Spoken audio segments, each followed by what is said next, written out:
Associação Futsal Timor-Leste e a Timbu Barak se continua a seleção para jogador Sira, antes representa a equipa Seleção Nacional Futsal Timor-Leste, para compete e a jogo competição AFC Cup e a Tailândia Fulan Abril Tinan.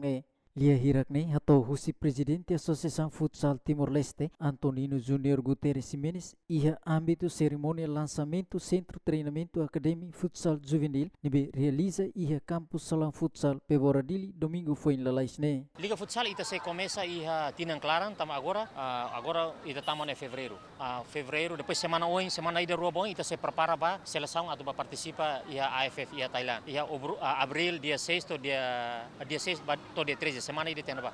Então preparação AFT ni maka começa semana ida rua bom ita halo na seleção ba jogador be seleção nacional Sira. Depois Sira começa treino abril ita ba participa liga. Ita íamos plano at halo Copa AFT ali, né? A mim se ia discussão nelarang, mas o clube se começa treino na, se ita consegue realizar full ainda né, dia que litan selai depois de seleção nacional fila ita realiza be Copa né. Depois tama ia tinan clara ita preparação ba liga. Liga depois a mim hanoi ela kata ia atu tama ba dezembro ita se atu halo na nesan pra qualificação ba futsal fetonia, liga fetonia para tinawin sira bele ia na liga fetonia. Plano FTL ni manisana.